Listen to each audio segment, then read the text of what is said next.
আল্লাহ জানে ফিরে আসবে কিনা। যদি বেঁচে থাকে আমরা সবাই দোয়া করি তার জন্য, আল্লাহ যেন তাকে আবার ফিরে আমাদের মাঝে দেয়। তবে যদি সে শাহাদাত বরণ করে, লক্ষ হাদি মানুষের ঘরে ঘরে তৈরি হবে ইনশাআল্লাহ।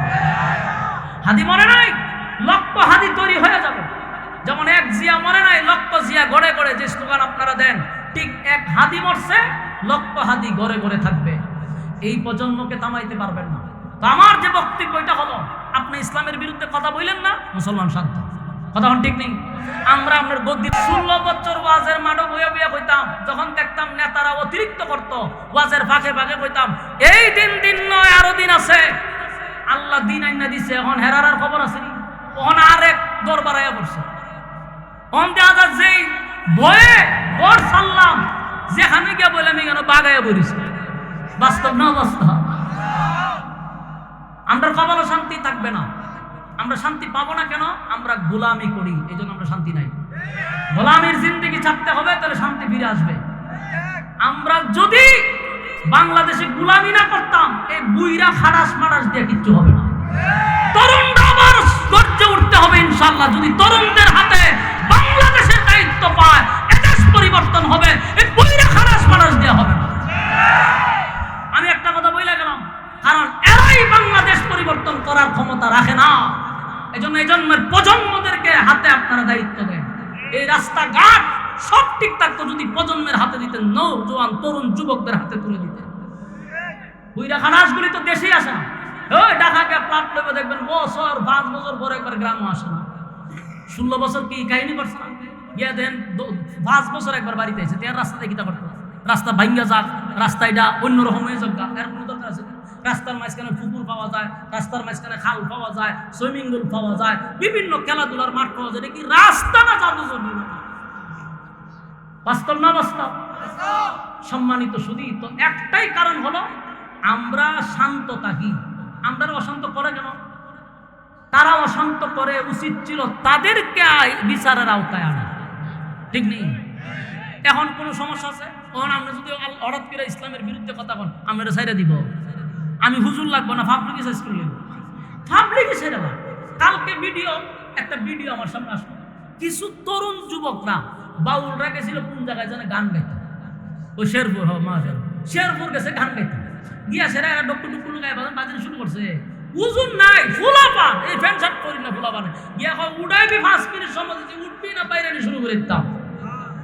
যখন উঠে না এর ঘরে শুরু করেছে কুবা শামসুর মতো, মানে সাইজ করা শুরু করছে। শোনো, হুজুর লাগবে না, হারা জীবন তো খালি মৌলবাদ কইছো। তো মৌলবাদ লাগে না, প্রত্যেকটা যুবকের ইমানি দায়িত্ব এর প্রতিবাদ করা। এখন আর আমরা হুজুর লাগে না, অন ইসলামের বিরুদ্ধে কথা বলে দাও, আমি হুজুর লাগতো না, তোমার এর আগে সাইজ করে রাখবে। আর তুমি যদি বড় নেতা হও, ইসলামের বিরুদ্ধে কথা বলবা, তোমার যদি সাইজ নাও করতে পারে, সময় মতো লাল কার্ড দেখাই দিবে।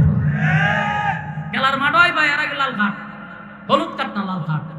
কারণ এই বাংলাদেশ দ্বিতীয়বার স্বাধীন করছে তরুণরা, বুড়া খানাস না, তরুণরা।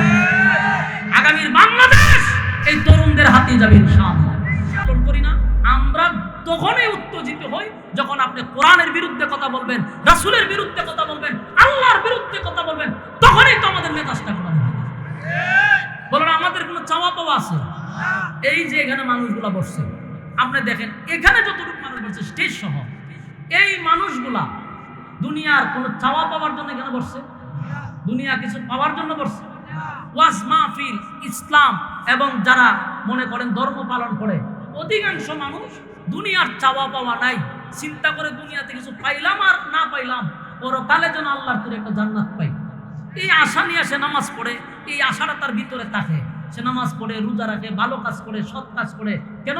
মনের মধ্যে একটা তৃপ্তি যে এই দুনিয়ায় কিছু পাই আর না পাই, পরকালে যেন একটা সুখ শান্তিতে থাকতে পারে।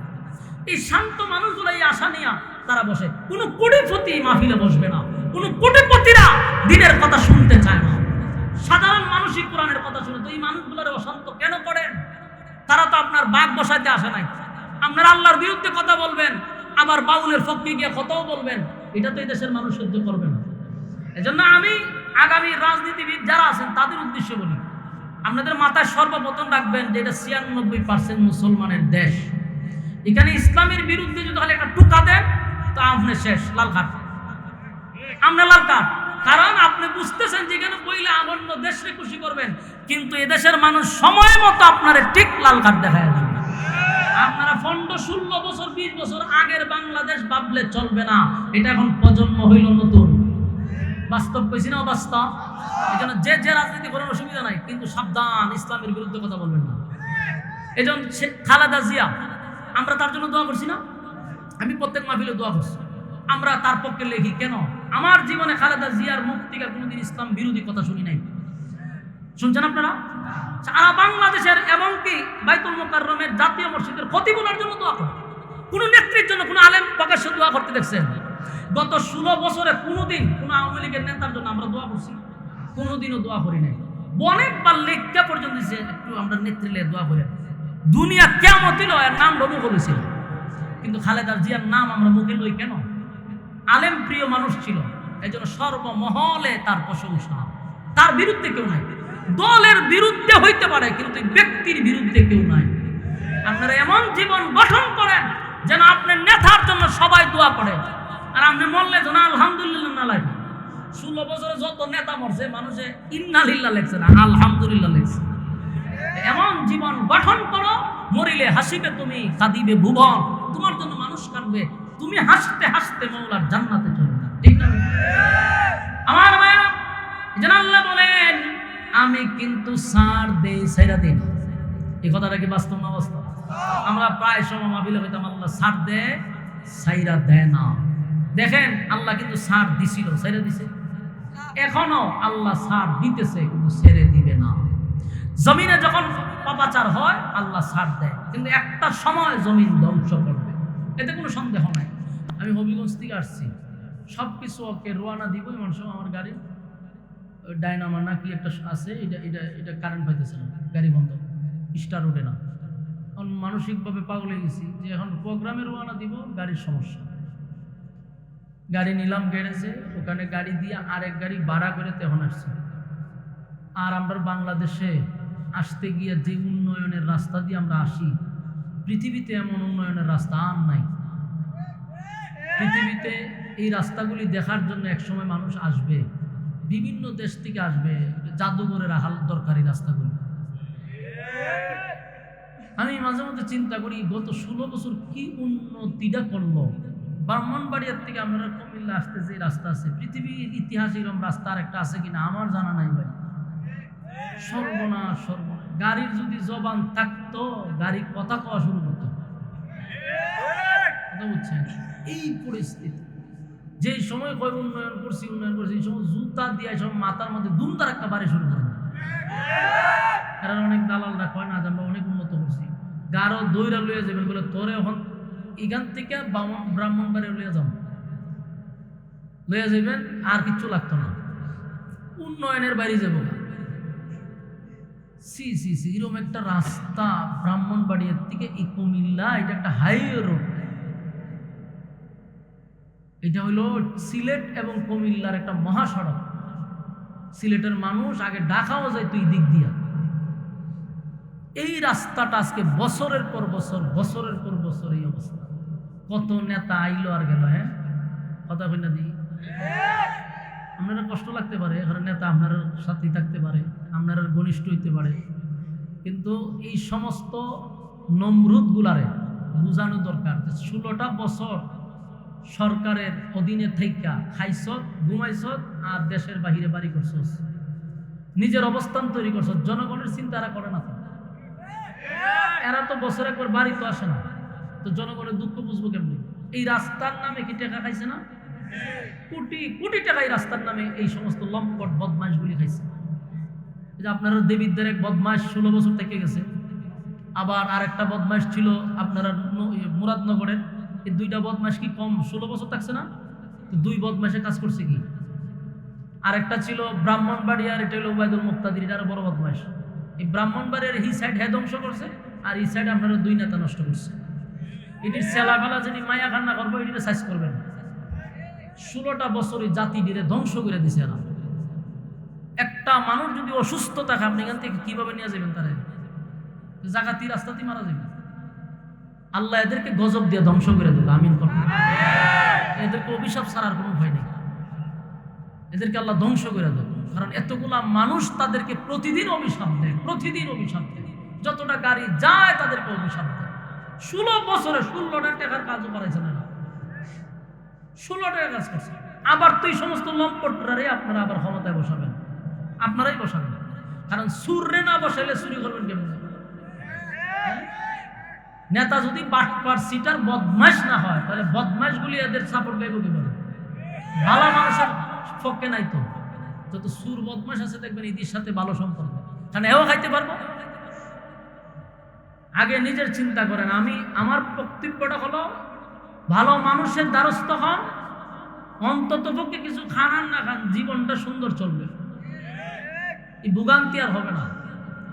যত নেতাই যাক আপনারা কি 10 টাকা দিব নি? হয়তো বুটের আগের রাত্রে আপনি 500 টাকা পাইবেন, 500 টাকা গুড়ায় বিক্রি হইতে পারেন। কিন্তু এরা যখন ক্ষমতার যাইব আপনারা আর চিনবে না। আপনি নেতার জন্য জীবন দিলেন, রাজপথ কাঁপাইলেন, কিন্তু যখন সংসদে যাইব আপনার বেউল নাই, শেষ। আপনি যাইয়া থাকবেন। পরে যে লোকের জন্য আপনি খাটলেন তার কাছে দ্বারা আপনি যাইতে পারবেন না, বাস্তব অভিজ্ঞতা। এই জন্য আমরা আগামীতে যারা আমাদের চিন্তা করবে আমরা তাদেরকে চেয়ারে বসাবো ইনশাআল্লাহ। কোনো দুর্নীতিবাদ যেন চেয়ারে বসতে না পারে, ইয়াদ রাখবেন তো ইনশাআল্লাহ। বোঝার তৌফিক দান করবে আমি। তা আপনাদের এই উন্নয়নের রাস্তা টেনে আসতেও আমার এই অবস্থা হয়েছে, একটু দেরি হয়েছে। ইনশাআল্লাহ আমি আপনাদের সামনে একটা সূরা কমপ্লিট তেলাওয়াত করছি। কোরআনে 114টা সূরা আছে, এর মধ্যে সবচেয়ে যে ছোট একটা সূরা, এটার নাম হলো সূরা কাউসার। এর চেয়ে কোনো ছোট সূরা নাই। এই ছোট্ট সূরাটাই আপনাদের সামনে তেলাওয়াত করছি। এই সূরার প্রেক্ষাপট নিয়ে কিছু কথা আপনাদের সামনে উপস্থাপন করতে চাই। মেহেরবানি করে আমরা যদি বসে যাই তাহলে আমার কথা বলার আগ্রহ, উৎসাহটা বাড়বে। আর আপনাদের কাছে হাত জোর করে বলি, কোনো কথা আমরা যেন না বলি, এটা সবচেয়ে বিরক্তি। মেহেরবানি করে কথা না বলি। আসুন আমরা সূরায়ে কাউসারের আল্লাহ এই সূরাটা কেন নাজিল করলো আমরা আগে জানবো, এরপর এটা সরল তর্জমায় আমরা যাব। প্রত্যেকটা সূরা অথবা আয়াত 3টা কারণে আল্লাহ নাজিল করছে। যেমন কোনো ঘটনাকে কেন্দ্র করে, এই ভাইসান কথা কইেন না, কথা কইেন না, কথা এখনো কথা চলতে, হুজুর কথা কইেন না, মেহেরবানি করে কথা কইেন না। দেখেন এই সূরাটা প্রত্যেকটা আয়াত অথবা সূরা কোনো ঘটনারে কেন্দ্র করে নাজিল হয়, অথবা কোনো সমস্যার সমাধানে নাজিল হয়, অথবা কোনো প্রশ্নের উত্তরে আল্লাহ নাজিল করছে। হয় ঘটনাকে কেন্দ্র করে নাজিল করছে, আর না হয় সমস্যার সমাধান দেওয়ার জন্য, আর না হয় কোনো প্রশ্নের উত্তরে নাজিল করছে। এই 3 কারণের এক কারণ কোরআন নাজিল হয়। 3টা কারণের যে কোনোভাবে সূরা অথবা আয়াত আল্লাহ নাজিল করছে। তো সূরায়ে কাউসার, এই সূরাটা আল্লাহ কেন নাজিল করলো, নাজিল করার কারণটা কি, তার প্রেক্ষাপটটা কি ছিল। এই সূরাটা কিন্তু মাক্কি সূরা। সূরাটাকে বলা হয় শান রাসূল সাল্লাল্লাহু আলাইহি ওয়াসাল্লাম, মানে এই সূরাটা রাসূলের শান, মান, মর্যাদা সম্পর্কে আলোচনা। তো এই সূরাটার 3টা পয়েন্ট আমি আপনাদেরকে ধরায় দিব, আপনারা শুধু 3টা পয়েন্ট ইয়াদ রাখবেন। একটা হলো সান্ত্বনা, 2 নাম্বার হলো খুশি, 3 নাম্বার হলো প্রতিবাদ। বলুন কয়টা? আবার বলুন। 1 নাম্বার সান্ত্বনা, 2 নাম্বার খুশি, 3 নাম্বার প্রতিবাদ। এই 3টা পয়েন্ট ইয়াদ রাখবেন। আলোচনার শেষে এই 3 পয়েন্টে গিয়ে আলোচনা শেষ হবে, তখন আপনি মিলাইবেন সান্ত্বনা, খুশি, প্রতিবাদ। সান্ত্বনা হলো রাসূলকে আল্লাহ এই সূরা নাজিল করে সান্ত্বনা দিছে, 1। 2 নম্বর এই সূরা নাজিল করে রাসূলকে খুশি করছে। 3 এই সূরা নাজিল করে আল্লাহর তার বন্ধুর পক্ষে প্রতিবাদ করছে।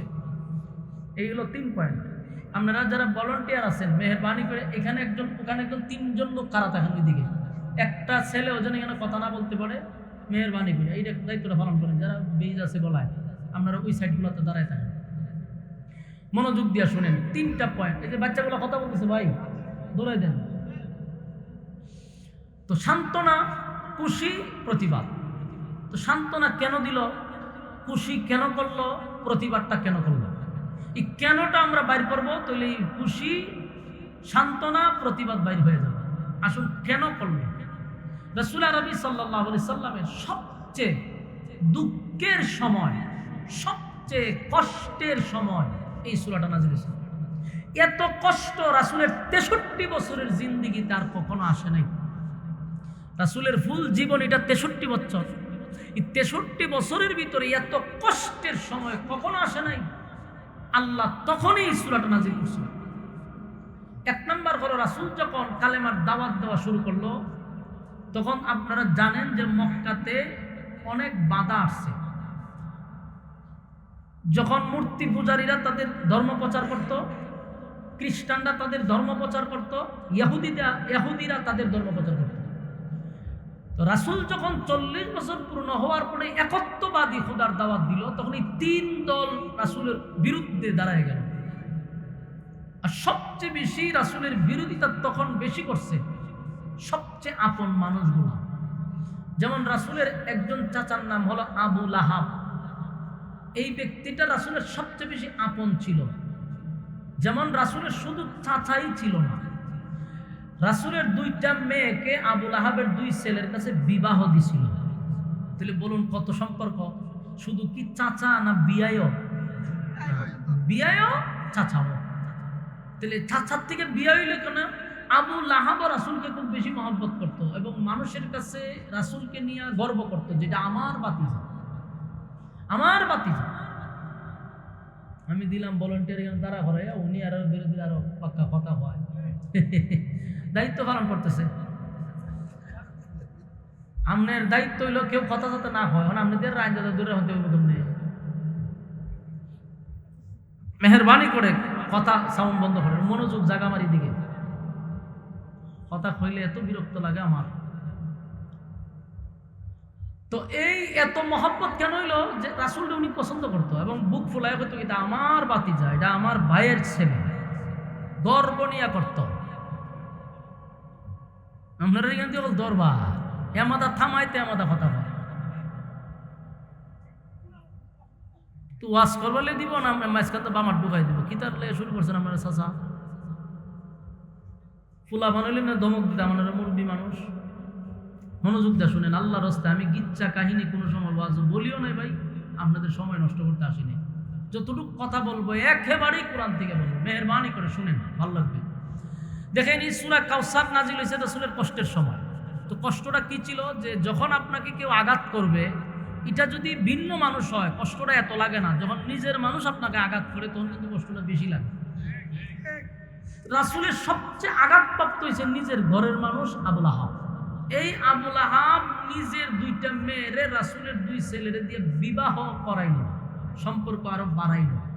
কিন্তু রাসূল যখন একত্ববাদী খোদার দাওয়াত দেওয়া শুরু করলো, সেই আবু লাহাব এটা তো মেনে নিতে পারি না। মুহাম্মদ তো এতদিন ভালো ছিল, মুহাম্মদ ঠিকই ছিল, কিন্তু এখন যে দাওয়াত দিতেছে, আমরা বাপ দাদার ধর্মের মধ্যে সুনকালি দিয়ে আমার বাতিজাকে আমি সাপোর্ট করবো না। নাউজুবিল্লাহ। এই আবু লাহাবই শুরু করলো। সর্বপ্রথম পাতল লইয়া কিন্তু আবু লাহাব দাঁড়াইছে, বিরোধিতা শুরু হইল। বিরোধিতা এমন বাড়ছে, শুধু রাসূলকে তখন শেল্টার দিত আবু তালেব চাচা, আরেকটা শেল্টার দিত আম্মাজান খাদিজা।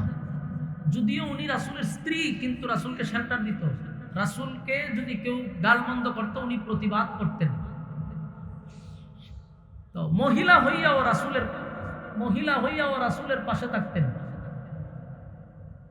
আরেকদিকে হইল আবু তালেব। এই 2 জন ব্যক্তি ছাড়া কেউ রাসূলকে শেল্টার দেয়নি। তো আল্লাহর কি কুদরত, এইভাবে চলতে থাকলো। হঠাৎ করে এক সময় আবু তালেব মারা গেল। সবচেয়ে বেশি এই দিনের দাওয়াত দিতে গিয়ে যে সবচেয়ে বেশি সাপোর্ট দিত, এই লোকটাই মারা গেল। রাসূলের একটা সাইটই রাসূলের নষ্ট হয়ে গেল, মানে আঘাতপ্রাপ্ত হয়েছে। যে সময় হোক মানুষ বিচার নিয়ে আইলে আবু তালেব দাঁড়ালে ভয়ে কেউ কথা বলছে না। এই লোকটা তো নাই, বলুন কষ্ট পাইছে কিনা? একটা আঘাত পাইছে। কিছুদিন যেতে না যেতেই আম্মাজান খাদিজাও মারা গেছে। এখন আরেকটা সাইড শেষ। সুখের কথা, দুঃখের কথা, সব কথা খাদিজার সাথে শেয়ার করত। খাদিজা রাসূলকে সান্ত্বনা দিত। এতে রাসূল একটা সান্ত্বনা পাইতো। এই কলিজার টুকরা স্ত্রী চলে গেল, বলুন আঘাত কটা পাইল? এই দিয়ে ইয়াদ রাখবেন, আমি প্রত্যেকটা কথা বলবো, আপনারা গণবেন যে আঘাত দুইটা হয়েছে। 3 নাম্বার, রাসূল এখন দেখলো মক্কার পরিস্থিতি খুব ভয়াবহ, কারণ একদিকে খাদিজা নাই, আরেকদিকে আবু তালেব নাই। এখন মক্কার মানুষ এতদিন তো গাল মন্দ করছে, রাসূলের শরীরে টাচ করার সাহস পায় নাই, কিন্তু এখন যে পরিস্থিতি, তারা মারমুখী অবস্থায়। এখন রাসূল দাওয়াত নিয়ে গেলেই মারবে, আক্রমণ করবে। রাসূল পরিস্থিতিটা বুঝতে পারছে যে মক্কার অবস্থা এখন স্বাভাবিক না। চিন্তা করলো কালেমার দাওয়াত তো বন্ধ করা যাবে না, আপাতত না হয় মক্কা আমি দাওয়াত বন্ধ রাখলাম, দূরে কোথাও দাওয়াত গিয়ে আমি চালু রাখলাম।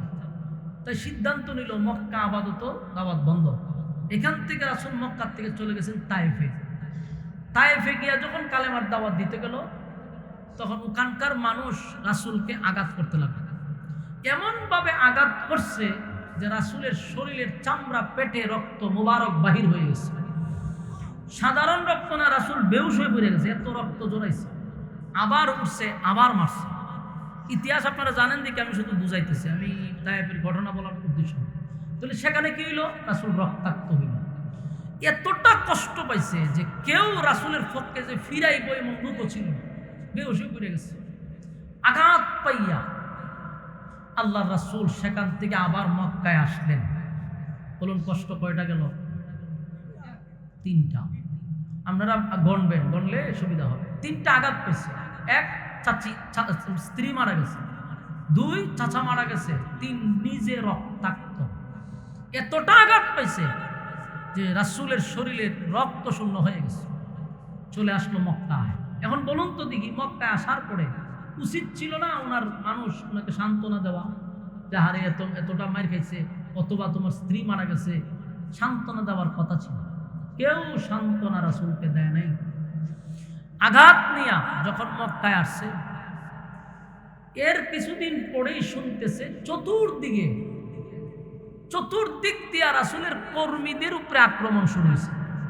যারা কালেমা পড়ছে এদের উপরে আক্রমণ।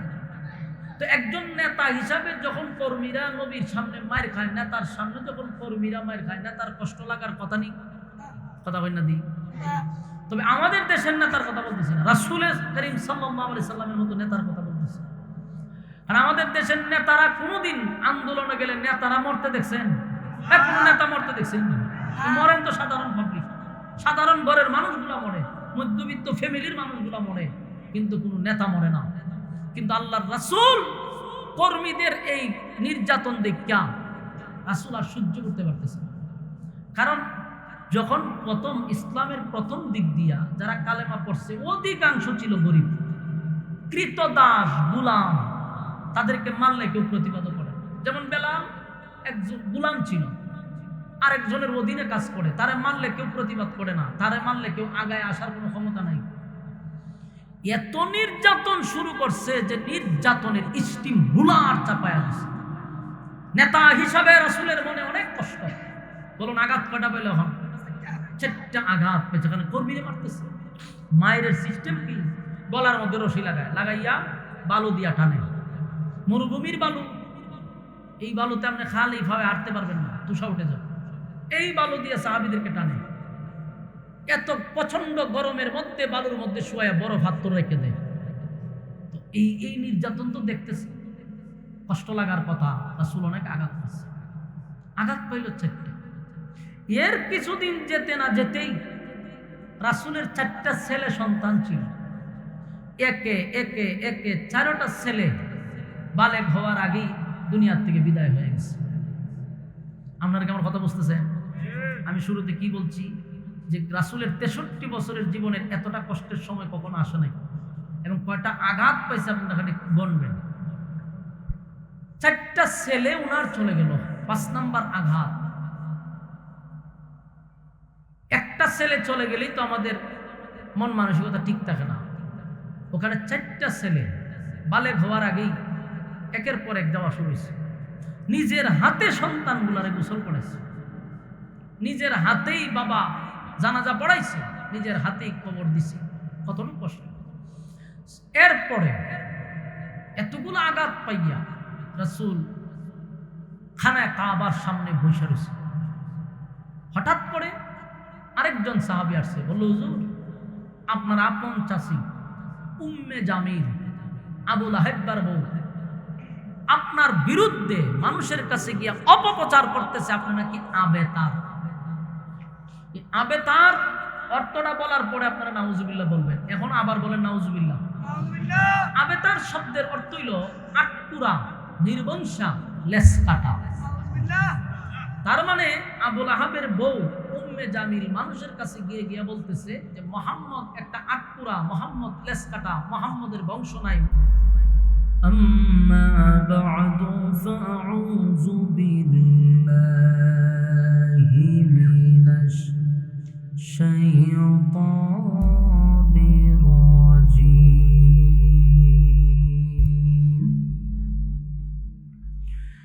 বিসমিল্লাহির রহমানির রহিম।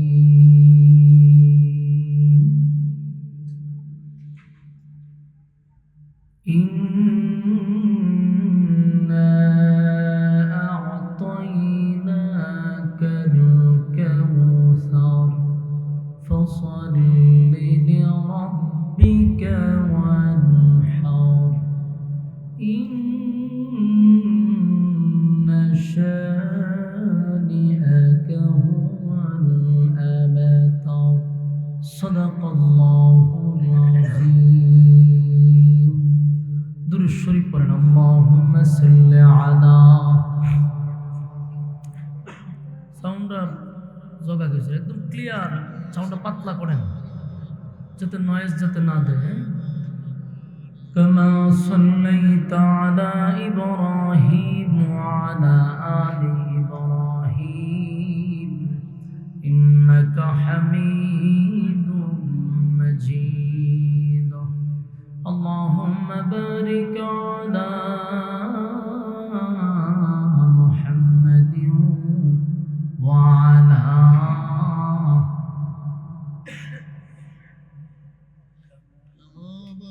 মনিটর নাই আনছে না। ইন্নাকা হামিদ কুরআন লাগো না। মেরা দিল তলব রহা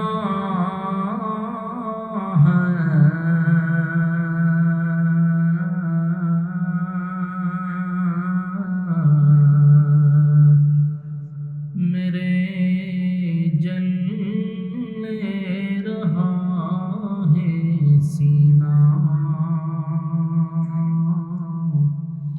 ये दवा ही मिलेंगे मुझे ले चलो मदीना बलगल उला बिकमालिही।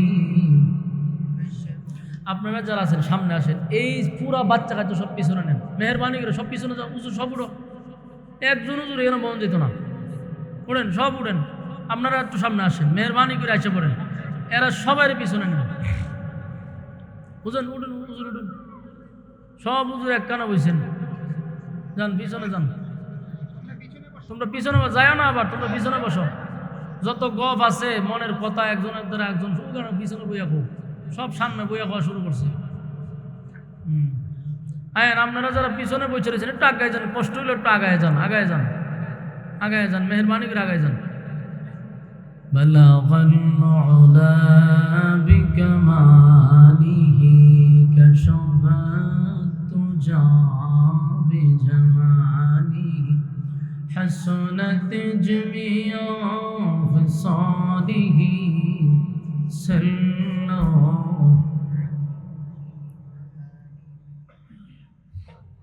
আলহামদুলিল্লাহ।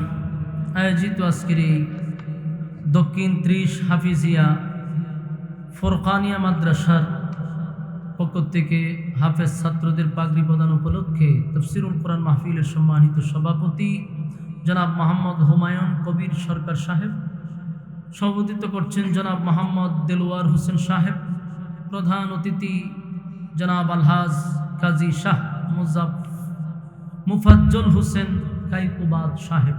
আপনাদের অতীতের 3 বারের ধর্মমন্ত্রী, আজকের বিশেষ অতিথি জনাব মোহাম্মদ কামাল উদ্দিন ভুইয়া সাহেব, আমার পরে আলোচনা করবেন কারি আব্দুল কাইয়ুম মিয়াজি সাহেব।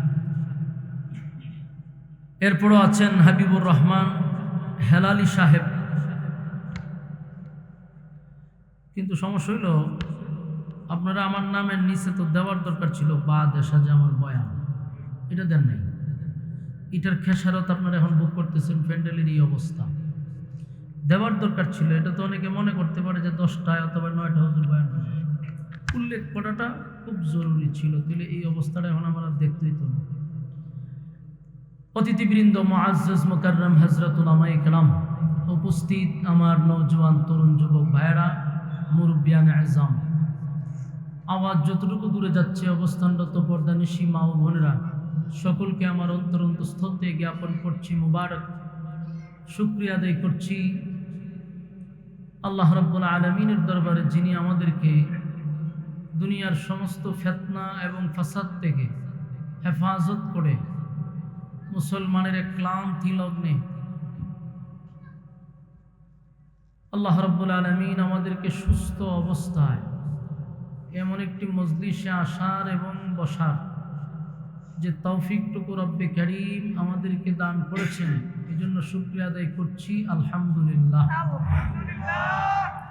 লক্ষ কোটি দুরুদ এবং সালাম আল্লাহর সৃষ্টির প্রধান আকর্ষণ জনাবে মুহাম্মদুর রাসূলুল্লাহ সাল্লাল্লাহু আলাইহি ওয়াসাল্লামের উপর।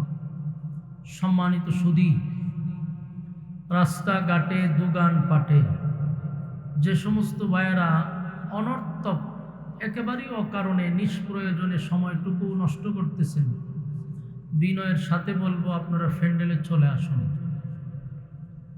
অল্প সময়ের ভিতরে আমরা এখানে বসে যাই, রাস্তাঘাটের গল্প বাদ দিয়ে ব্যস্ততা পিছনে রেখে বরকতি মজলিসে বসে যাই।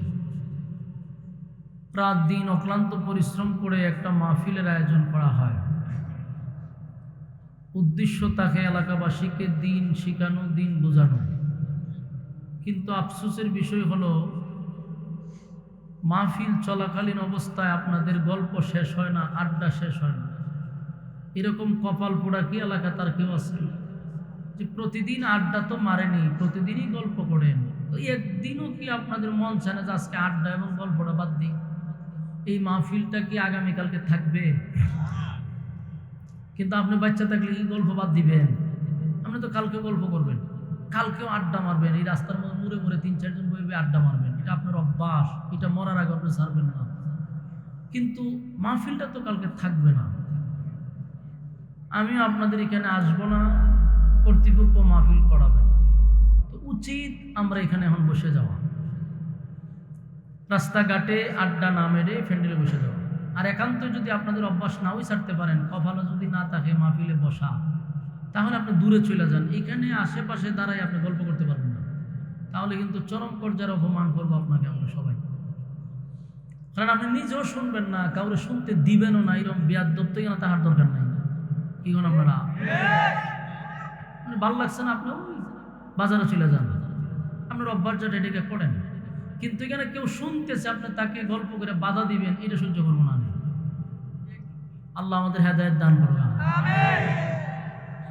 শুনেন একটা কথা, আল্লাহ যারে ভালোবাসে, আল্লাহ যারে ভালোবাসে, ওই বন্দাটাকে আল্লাহ দিনের কাজে লাগায় রাখে, জানেননি?